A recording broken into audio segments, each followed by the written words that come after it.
This channel does not promote any violent, harmful, or illegal activities. All content provided by this channel is meant for an educational purpose only. শুরু করছি আজকের পাঁচ কথা মানেই হচ্ছে সারাদিন যা যা ঘটে গেছে তার মধ্যে থেকে ঝাড়াই বাছাই করে সেরা খবর আর তার চুলচেরা বিশ্লেষণ। আজ পাঁচ কথায় কোন খবরগুলোর দিকে আমাদের নজর থাকছে, প্রথমেই বিগ ওয়ালে দেখাই পাঁচ কথার প্রধান দুটো ইস্যু। প্রথম ইস্যু, সঞ্জয়কে প্রোটেকশন, কটাক্ষ কুণালের। কেন কটাক্ষ করলেন কুণাল জানাবো আপনাদের পাঁচ কথায়। ইস্যু দুই, যোগ্য শুধু শুভেন্দু, কে বলছেন এ কথা তাও বলবো পাঁচ কথায় বিস্তারিত।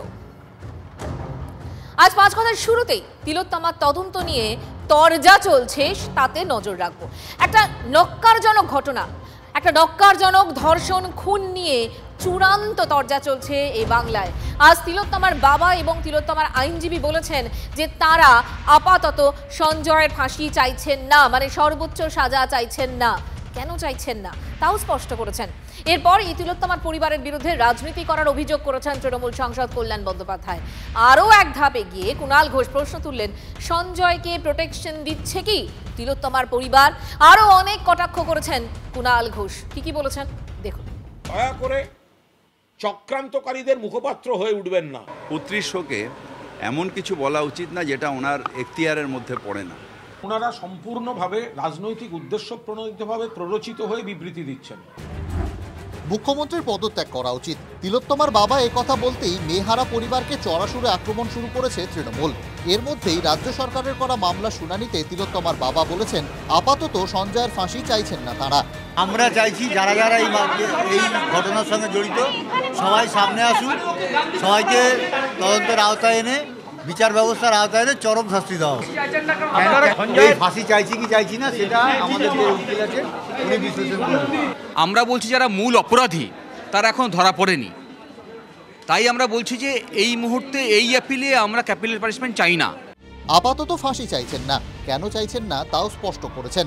তবু তিলোত্তমার বাবার এই মন্তব্য শুনেই তেরে আক্রমণ তৃণমূল সাংসদ কল্যাণ বন্দ্যোপাধ্যায়ের। পুরোপুরি পলিটিক্স বলছেন কল্যাণ। আসলে ওনাদের এখন রাজনীতি মধ্যে ঢুকে গেছে, এটা নিয়ে ওনারা খুব ভালো রাজনীতি করতে শিখেছে। I am sorry to say, কিন্তু নাও দে আর ইন পলিটিক্স, কমপ্লিটলি পলিটিক্স। বিকাশ ভট্টাচার্যের কথা আর ওনাদের কথা এক হয়ে গেল। কল্যাণকে পাল্টা ঠুকেছেন সিপিএম নেতা শতরূপ ঘোষ। যিনি জাস্টিস চাইছেন, যিনি ন্যায় চাইছেন, যিনি বিচার চাইছেন, তাদের সঙ্গে বিকাশ ভট্টাচার্যের কথা তো মিলেই যাবে। ঠিক যেমন যারা ধর্ষণ করেছে এবং যারা ধর্ষকদেরকে আড়াল করতে চাইছে তাদের সঙ্গে কল্যাণ বন্দ্যোপাধ্যায় মমতা ব্যানার্জির কথা মিলে যাবে, এটাই স্বাভাবিক। দলে দলে অন্তহীন তাল ঠোকাঠুকি। রাজ্য সরকার বলছে ফাঁসি চাই, চাপে পড়ে সিবিআইও বলছে ফাঁসি চাই, বাবা মা বলছেন ফাঁসি চাই না। এ তো বামপন্থী, অতি বাম জুনিয়র ডক্টরদের একাংশ, তাদের কথাগুলো প্রতিফলিত হচ্ছে। যাদের এখতিয়ার আছে, একজন নির্যাতিতার মা বাবা তারা হচ্ছে রাস্তায় দাঁড়িয়ে বিচার চাইছে বলে তারা কোনো এত বড় কথা বলছেন। কারণ ওরা চেয়েছিলেন সঞ্জয়কে ধরে একটা ফাঁসি দিয়ে বা একটা এনকাউন্টারে মেরে দিয়ে সব লোপাট করে দিতে, কিন্তু সেটা হয়নি। এই জন্য যারা তাহলে কি এই সঞ্জয় রায়কে প্রোটেকশন দিচ্ছেন, বাঁচিয়ে দিতে চাইছেন তারা বাবা মা? এটা হয়? দুদিন বাদে শুনবো জেলে শীতকাল বলে সঞ্জয় রায়কে তারা কম্বল আর সোয়েটার দিতে গেছেন। তার দুদিন বাদে শুনবো জেলে পুষ্টিকর খাবার খাওয়ানোর জন্য ওনারা সঞ্জয়ের জন্য খাবার নিয়ে যাচ্ছেন। এটা হচ্ছে কি? এই তরজার মধ্যে সবচেয়ে বড় প্রশ্ন একটাই, আসল অপরাধী কে বা কারা? তারা কি আদৌ ধরা পড়বে? সুবিচার পাবে কি Tilottama? Bureau report, TV9 Bangla.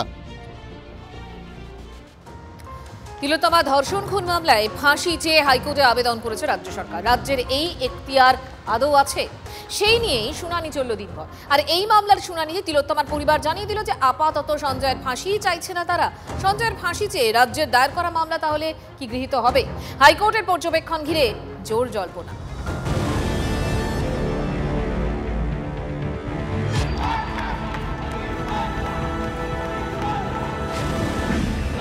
ফাঁসি চাইছি কি চাইছি না সেটা আমাদের যে উকিল আছে উনি বিশ্লেষণ করবেন। প্রাণহানির শাস্তি দিতে হবে সেটা ওনারা চান না। নিম্ন আদালতের শাস্তি এবং উচ্চ আদালতে শুনানির মাঝে মাত্র কয়েকদিনের ফারাক, তার মধ্যেই নতুন বাঁক নিল আরজিকর মামলা। সঞ্জয়ের ফাঁসি চাইছে না তিলোত্তমার পরিবার। তিলোত্তমা ধর্ষণ খুনে সঞ্জয় রায়ের ফাঁসির দাবিতে হাইকোর্টে মামলা করে রাজ্য সরকার। রাজ্যের মামলা করার এখতিয়ার নিয়ে প্রশ্ন তুলে এবং সঞ্জয়ের সর্বোচ্চ সাজা চেয়ে হাইকোর্টে যায় সিবিআই। মামলায় অংশ নেন তিলোত্তমার মা বাবাও। সোমবার বিচারপতি দেবাংশু বসাক এবং বিচারপতি সব্বর রশিদির বেঞ্চে ওঠে সেই মামলা। শুনানিতে তিলোত্তমার পরিবার স্পষ্ট করে দেন এই মুহূর্তে তারা সঞ্জয়ের ফাঁসির সাজা চাইছেন না। কেন? আমরা চাইছি যারা যারা এই ঘটনার সঙ্গে জড়িত সবাই সামনে আসুক, সবাইকে তদন্তের আওতায় এনে বিচার ব্যবস্থার আওতায় এনে চরম শাস্তি দেওয়া হোক। এই ফাঁসি চাইছি কি চাইছি না সেটা আমাদের যে উকিল আছে উনি বিশ্লেষণ করবেন। তার কারণ আমি ওনাদের সাথে অনেকবার কথা বলেছি, যিনি বাবা মা আছেন ভিকটিমের, ওনাদের বক্তব্য যে ওনার মেয়ের প্রাণ গেছে মানেই যে বাকি যারা দোষী তাদেরকে প্রাণহানির শাস্তি দিতে হবে সেটা ওনারা চান না। ওনারা চান সর্বোচ্চ শাস্তি যেটা কোর্ট মনে করেছে দিয়েছে সেই শাস্তি যাতে কায়েম থাকে এবং বাকি যারা আছে অ্যাকিউজ যাদের চার্জশিট এখনো জমা পড়েনি সেটা যেন খুব তাড়াতাড়ি পড়ে এবং ট্রায়াল শুরু হয়।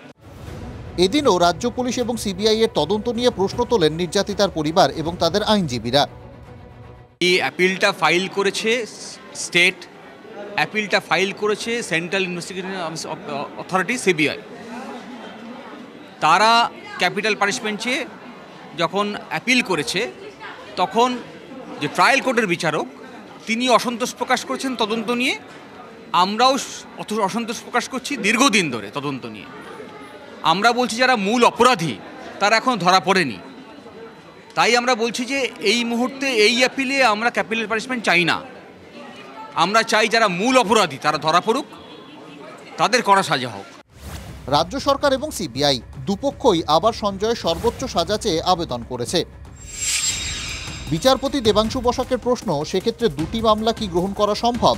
সিবিআই এর আইনজীবী জানান রাজ্য সরকারের এই মামলা করার কোনো এখতিয়ার নেই।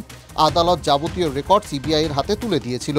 তদন্ত ট্রায়াল কোনো কিছুতেই রাজ্যের ভূমিকা ছিল না। পাল্টা রাজ্যের তরফে এজি কিশোর দত্ত জানান মামলা দায়ের করার এখতিয়ার রাজ্যের আছে। তার সপক্ষে সুপ্রিম কোর্টে বিভিন্ন মামলার রেফারেন্সও তুলে ধরেন তিনি। সব পক্ষের বক্তব্য শুনে রায়দান স্থগিত রেখেছে ডিভিশন বেঞ্চ। তাদের পর্যবেক্ষণের ওপর নির্ভর করছে এই মামলার গতি প্রকৃতি এবং সঞ্জয়ের ভবিষ্যৎ। শ্রাবন্তী সাহার রিপোর্ট, TV9 বাংলা। এবার আবার গেরুয়া শিবিরের অন্দরেও নজর রাখবো আমরা। বঙ্গ বিজেপির ভিতরে বিস্তর গুঞ্জন, সে কারণেই বিশেষ নজর 26-এ কার নেতৃত্বে ভোটের লড়াইয়ে নামবে রাজ্য বিজেপি। সুকান্তকে সরিয়ে শুভেন্দুকে অস্থায়ী রাজ্য সভাপতি করার ডাক ইতিমধ্যেই দিয়েছেন বিজেপি নেতা তথাগত রায়। কিন্তু কেন?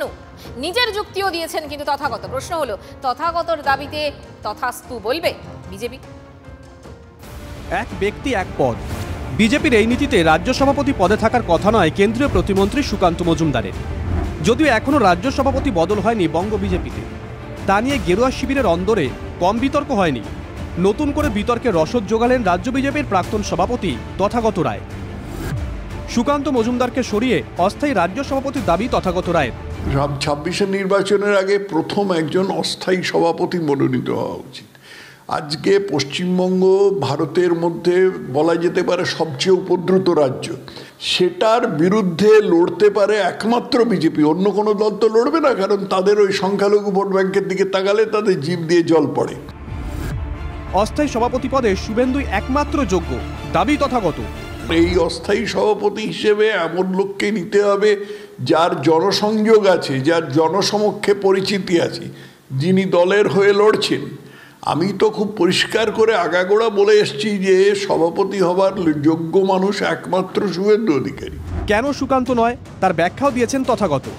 একজন লোক তাকে কেন্দ্রে প্রতিমন্ত্রী করে বসিয়ে রেখে তাকে এখানে পশ্চিমবঙ্গে সভাপতির কাজ চালাতে বলা হলো, আর সেখানে একটা দ্বন্দ্ব বেঁধে গেল, এই জিনিসটা তো একদমই ঠিক নয়। এই প্রথম নয়, গত বছরও সুকান্তকে পার্ট টাইম সভাপতি বলে কটাক্ষ করেছিলেন তথাগত রায়। রাজ্যে কেন এটা পার্ট টাইম প্রেসিডেন্ট দিয়ে চালানো হচ্ছে আমার মাথায় আসছে না। তা নিয়ে জোর বিতর্ক হয় গেরুয়া শিবিরে। তখনও শুভেন্দুর হয়ে ব্যাট ধরেছিলেন তথাগত। শুভেন্দু অধিকারী দলের মধ্যে অন্যতম বা যোগ্যতম পারফর্মার, আর কে হবেন? যোগ্যতম মুখ হচ্ছে শুভেন্দু অধিকারী। তৃণমূলে যেমন নবীন বনাম প্রবীণ বিতর্ক লেগেই থাকে, ঠিক তেমনই বিজেপিতে শুভেন্দু বনাম সুকান্ত ঠান্ডা লড়াই নিয়েও তরজা চলে। অতি সম্প্রতি বিজেপি সাংগঠনিক বৈঠকে শুভেন্দুর অনুপস্থিতি নিয়েও কটাক্ষ করতে শোনা গেছিল সুকান্তকে, যে কটাক্ষের সূত্র ধরে তৃণমূল নেতা কুণাল ঘোষ বলে দেন বিজেপিতে এগিয়ে শুভেন্দুই। বিজেপিতে যারা আছে তাদের মধ্যে সাংগঠনিকভাবে এবং প্রশাসনিক অভিজ্ঞতায় শুভেন্দু অধিকারী অনেকটাই বাকি নেতাদের থেকে এগিয়ে। সুকান্তকে নবজাতক বলেও কটাক্ষ করেন কুণাল। বিজেপির অভ্যন্তরে রাজনীতিতে সুকান্ত মজুমদার তিনি নবজাতক। 2022 সালে খানিকটা এই ভাষাতেই দলীয় সতীর্থকে নিশানা করেছিলেন বিজেপি সাংসদ সৌমিত্র খাঁ।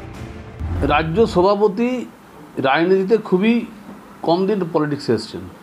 উনি যখন শিক্ষানবিশ আছেন, উনি যখন শিক্ষা পাবেন তখন নিশ্চিতভাবে হয়তো ভালো কিছু হবে। সৌমিত্র থেকে তথাগত দলেই বারবার কটাক্ষের মুখে সুকান্ত, উল্টে অ্যাডভান্টেজ শুভেন্দু। বিজেপি শীর্ষ নেতৃত্ব কি তথাগতরা সাজেশন ধর্তব্যের মধ্যে রাখবে? সৌরভ গুহর রিপোর্ট, TV9 বাংলা। এবার সীমান্তে নজর। বাংকার উদ্ধারে 2 কিলোমিটারের মধ্যে গ্রেফতার 2 রোহিঙ্গা। নদিয়ার কৃষ্ণগঞ্জে ভারত বাংলাদেশ সীমান্তে জালে 2 আর 1 বছর আগে ভারতে অনুপ্রবেশ। কাজ করতে কোথায় হায়দ্রাবাদে, বাংলাদেশে ফেরার চেষ্টা করতেই পাকড়াও।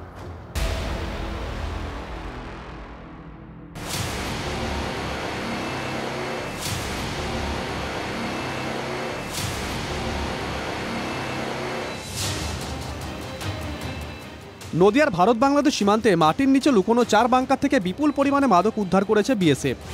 নদিয়ার কৃষ্ণগঞ্জ থানা এলাকায় স্থানীয় লালটু মহারাজের 2 বিঘা জমিতে সেই বাংকারের হদিশ মেলার পর থেকেই এলাকায় ঘোরাঘুরি করতে দেখা যাচ্ছিল দুজনকে। 1-2 দিন ধরে তা লক্ষ্য করেন স্থানীয় মানুষ। সন্দেহজনক গতিবিধি দেখে তারা পুলিশে খবর দেন। বৈধ কাগজপত্র না থাকায় ওই 2 ব্যক্তিকে গ্রেপ্তার করে পুলিশ। পুলিশ সূত্রে খবর, ধৃত 2 যুবক রোহিঙ্গা। ধৃতদের নাম মোহাম্মদ যাদব এবং মোহাম্মদ নূর। 1 বছর আগে তারা অবৈধভাবে ভারতে প্রবেশ করেছিলেন। এরপর তারা হায়দ্রাবাদ গেছিলেন কাজের উদ্দেশ্যে। এবার তারা বাংলাদেশে পালানোর ছক করছিলেন বলে দাবি পুলিশের তরফ থেকে। তদন্তকারীদের একটি সূত্রের দাবি, ধৃতরা জানিয়েছেন তারা মূলত মায়ানমারের বাসিন্দা। বাংলাদেশের রোহিঙ্গা শিবিরে কিছুদিন ছিলেন। তারা ভারতে এসেছিলেন গত বছর। বর্তমান পরিস্থিতিতে সীমান্ত পেরিয়ে ওপারে যেতে চাইছেন তারা। এর জন্য এক ব্যক্তির সঙ্গে তাদের যোগাযোগও হয়েছিল। তার মধ্যেই রবিবার রাতে ভজনঘাট এলাকা থেকে তাদেরকে গ্রেপ্তার করে পুলিশ। कहाँ से आया हो? बर्मा से। बर्मा से किस लिए आया था यहाँ पर? काम करने आया था। कहाँ काम करने के लिए आया था? इंडिया पर। इंडिया पर। बांग्ला में क्या कैसे आया आप? हैदराबाद से आया था। वहाँ बांग्लादेश कैंप में जाने के लिए हैदराबाद से यहाँ पर आया। सर हेलो, हैदराबाद से आया हो? जी। कुमारी कहाँ है? मेरा घर बर्मा में। बर्मा क्या पास में आएगा? कुतवालम।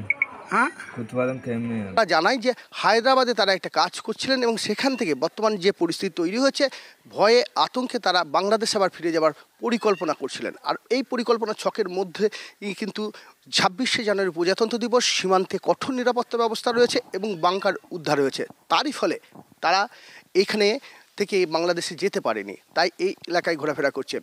স্বাভাবিকভাবে সেই প্রশ্নটাই আবার সামনে আসছে, এই বাংকারের ঘটনা। তাহলে কি এই সকল অনুপ্রবেশকারীরা বা এরা এই সকল বাড়িতেই আশ্রয় নিত? এগুলো গোটাটাই তো ব্যাখ্যা দিতে হবে বিএসএফকে, কারণ বর্ডারটা পাহারা দেয় বিএসএফ। বর্ডার যদি পাহারা দেয় বিএসএফ, বর্ডার হচ্ছে বিএসএফের দায়িত্ব, বর্ডার থেকে 50 কিলোমিটার হচ্ছে বিএসএফের দায়িত্ব। তো তাহলে কেন রোহিঙ্গা ঢুকছে, কেন বাংকার হচ্ছে, তার উত্তর দেবে অন্য কেউ? এটা তো হতে পারে না। কেন্দ্রীয় সংস্থা বা বিএসএফ বা এই ধরনের যে কোনো বডি তখনই ভালো কাজ করতে পারে, বা সেই সমস্ত রাজ্যে ভালো কাজ করে যেই সমস্ত রাজ্যে রাজ্য সরকার সেই বিএসএফের সাথে সহযোগিতা করে এবং একসাথে কাজ করে। দুটো ফোর্স একসাথে কাজ না করলে, পুলিশ এবং বিএসএফ একসাথে কাজ না করলে কোথাও বিএসএফ সফল হতে পারবে না। একই টুঙ্গি সীমান্তের কাছাকাছি এলাকায় ভূগর্ভস্থ 4টি বাংকারের খোঁজ পাওয়া গেছে। সেখান থেকে কমপক্ষে 1 কোটি টাকা বাজার মূল্যের বেআইনি কাপসিরা বাজেয়াপ্ত করা হয়েছে। টুঙ্গি সীমান্তের কাঁটাতারহীন এলাকা সোনা এবং নিষিদ্ধ কাশির সিরাপ চোরাচালানের ট্রানজিট রুট। গোপন বাংকারে কি অনুপ্রবেশকারীদের নিরাপদ আশ্রয়? সময় যতই গড়াচ্ছে ততই এমন নানা প্রশ্ন উঠছে। বাংকারের রহস্য বেঁধে চলছে জোর তদন্ত। তারই মাঝে 2 রোহিঙ্গা গ্রেপ্তারির ঘটনায় বেশ চিন্তিত তদন্তকারীরা। নদিয়া থেকে মহাদেব কুণ্ডুর রিপোর্ট, TV9 বাংলা। এবার চলে আসে এসএসসি মামলায়। আজ বড় খবর এসেছে দেশের শীর্ষ আদালত থেকে। সুপ্রিম কোর্টের শেষ শুনানি 10ই ফেব্রুয়ারি, আর তারপরে রায়দান জানিয়ে দিলেন সুপ্রিম কোর্টের প্রধান বিচারপতি সঞ্জীব খান্না। এবার কয়েকটা তথ্য আপনাদেরকে দেখাই। যোগ্য বনাম অযোগ্য। 22 এপ্রিল 2024 2016 সালের এসএসসির পুরো প্যানেল বাতিল করে হাইকোর্ট।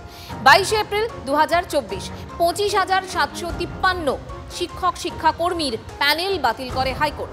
আর 2024-এর 7ই মে নিয়োগ বাতিল নিয়ে হাইকোর্টের রায়ে সুপ্রিম কোর্টের স্থগিতাদেশ। ওই বছরেই 7ই মে শুধু যোগ্যদের চাকরি রাখার পক্ষে দাঁড়ায় এসএসসি মধ্যশিক্ষা পর্ষদ। 2024-এর 7ই মে যোগ্য অযোগ্যদের আলাদা করা সম্ভব, সুপ্রিম কোর্টে জানায় এসএসসি। আজ মামলাকারীদের আইনজীবী বিকাশ রঞ্জন ভট্টাচার্য কি বলেন সওয়ালে, সেটাও আপনাদেরকে দেখাই। পুরো নিয়োগ প্রক্রিয়া জুড়ে রাজ্য সরকারের বেনিয়ম, পৃথকীকরণ অসম্ভব।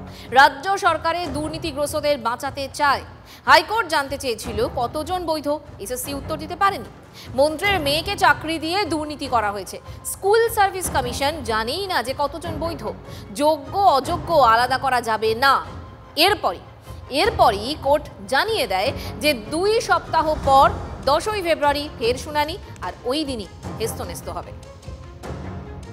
করলাম সবাইকে, কেন যারা তখন অ্যাপিয়ার করেছিল তাদেরই আবার চান্স দেওয়া হোক, তারা ফ্রেশ পরীক্ষা দিয়ে আসবে, এবং তার জন্য যদি বয়সটা কোনো বাধা হয় সেটাকে কন্ডন করে দাও।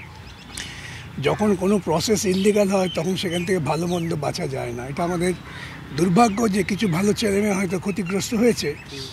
এখন যদি বিচারপতিরা আমাদের সঙ্গে থাকেন তাহলে যাতে ফ্রেশ এরাই সিলেক্টেড হয়ে আসতে পারেন, সেই জন্যই বলতে পারেন। যে পদ্ধতিতে সিলেকশন হয়েছে, এই নাইসাকে সিলেক্ট করেছে, এই সবটাই একটা বেআইনি কার্যক্রমের মধ্যে পড়ে। সেই জন্যই বলেছি ইনস্টিটিউশনাল করাপশন। বাঘের আতঙ্ক যেন পিছু ছাড়ছেই না বাঁকুড়া জঙ্গলমহলের বাসিন্দাদের। 12 মাইলের জঙ্গলে ফের দেখা মিলল বাঘের। আতঙ্কে কাঁটা গোটা রানীবাঁধ ব্লক। গতকাল সন্ধ্যার মুখে মহাদেব সিনান গ্রামের অদূরে জঙ্গলে বাঘটিকে দেখতে পান স্থানীয়রা। এরপর থেকেই এলাকায় আতঙ্ক ছড়িয়ে পড়ে। গত 4 দিন ধরে বাঁকুড়ার বিভিন্ন জঙ্গলে কার্যত দাপিয়ে বেড়াচ্ছে ওই বাঘ। আগের পরে সব মহিলারা গিয়েছিল, তখন আর দেখতে পাইনি, কিন্তু বাঘের মতনই মনে হচ্ছিল যে বাঘ। আতঙ্ক তো একটু আছেই, কেন একটু ভয় তো লাগবেই, কেন যে জিনিসটা কোনোদিন দেখা হয়নি বা জানা হয়নি, সেটা তো আর একটা লাগবেই ভয় তো। তারপর আমাদের তো সব এই জঙ্গলের মধ্যেই সব কাজ কারবার, সব এই গরু ছাগল বলো। আগের ভয়ে আমরা ঘর থেকে বেরোতে পারছি না। আমাদের মেয়ে ছেলেরা সব জঙ্গলে যায় পাতা তুলতে, শুকনো কাঠ আনতে। আমাদের রান্নাবাটা ব্যাপার আছে। আমাদের তো গ্যাস নেই, কিন্তু আমরা সেটা পাবো কোথায়? জঙ্গল না গেলে আমাদের দিন যাচ্ছে না। কিন্তু আমাদের কাজকর্ম সেই আতঙ্কে আমাদের বন্ধ হয়ে গেছে। ঘুম নেই কারো, তো হয়তো খোলা আমাদের সেই মানে বাড়িগুলো হয়তো সেভাবে নেই, দরজা কপাট বলে কিছু নেই, তাহলে সেই ঘুমটাও ঠিকঠাক হচ্ছে না রাত্রিবেলা আর কি। পাচ্ছে হয়তো গরু ছাগল এমনিতে আমাদের বাইরেই বাঁধা থাকে। ফরেস্টের কি না, ফরেস্টের তো সেরকমভাবে কিছু আমাদের এখানে এসেছিলো আজকে, আমি শুনলাম, আমি হয়তো ফরেস্টের সাথে দেখা হয়নি।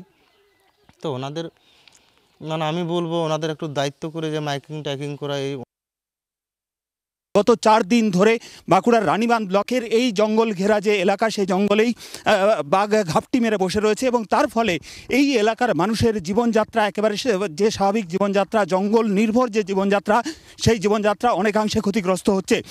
এই গ্রামের পাশেই যে ফাঁকা জমি রয়েছে, জঙ্গল লাগোয়া জমি, এই জমিতেই কাজ করছিলেন গতকাল একজন মহিলা, এবং সেই জমিতে কাজ করার সময় বিকেলের দিকে এই জঙ্গলেই বাঘের দেখা পান তিনি, অন্তত তেমনটাই দাবি।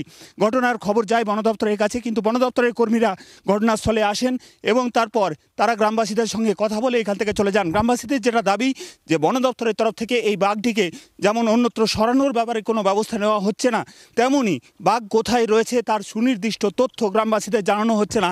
ফলে এই বাঘের আতঙ্ক কিন্তু কার্যত গ্রাস করছে গোটা এলাকাকে। কারণ এই গোটা এলাকা অর্থাৎ রানীবাঁধ ব্লক, বারিকুল থানা এলাকা এবং রায়পুর থানা এলাকা, সারেঙ্গা থানা এলাকা, এই এলাকার বিস্তীর্ণ এলাকা জঙ্গলে ঘেরা। এই জঙ্গল ঘেরা এলাকার মানুষের কাজকর্ম একদিকে ক্ষতিগ্রস্ত হচ্ছে, সাধারণ মানুষের যে জীবনযাত্রা, সাধারণ জীবনযাত্রা, সেই জীবনযাত্রা ক্ষতিগ্রস্ত হচ্ছে। কবে এই বাঘকে নিয়ন্ত্রণে আনতে পারবে বন দপ্তর, কবে এই বাঘের গতিবিধি সম্পূর্ণভাবে বন দপ্তরের নখদর্পণে আসবে, সেই দিকেই তাকিয়ে গোটা জঙ্গলমহলের মানুষ। বাঁকুড়া থেকে ক্যামেরায় বুধন কর্মকারের সঙ্গে হীরক মুখার্জি, TV9 বাংলা। মহাকুম্ভে পুণ্যের ডুব অমিত শাহ। সঙ্গে ছিলেন উত্তরপ্রদেশের মুখ্যমন্ত্রী যোগী আদিত্যনাথ। মৌনী অমাবস্যায় শাহী স্নান সারলেন তারা। ত্রিবেণী সঙ্গমে যজ্ঞ থেকে পুজো পাঠে অংশ নেন কেন্দ্রীয় স্বরাষ্ট্রমন্ত্রী। একদিনের সফরে প্রয়াগরাজে গিয়েছেন অমিত শাহ। ছবি দেখাচ্ছি আপনাদের। মহাকুম্ভে আজ সকালের ছবি, পুণ্যের ডুব কেন্দ্রীয় স্বরাষ্ট্রমন্ত্রী। সঙ্গে ছিলেন উত্তরপ্রদেশের মুখ্যমন্ত্রী যোগী আদিত্যনাথও। এর আগেও আমরা দেখেছিলাম যে উত্তরপ্রদেশের মুখ্যমন্ত্রী যোগী আদিত্যনাথ এবং তার মন্ত্রিসভাকে আজ এই শাহী স্নান, মৌনী অমাবস্যায় শাহী স্নান সারলেন তারা। ত্রিবেণী সঙ্গমে যজ্ঞ থেকে পুজো পাঠ অংশ নেন কেন্দ্রীয় স্বরাষ্ট্রমন্ত্রী। একদিনের সফরে প্রয়াগরাজে গিয়েছেন অমিত শাহ।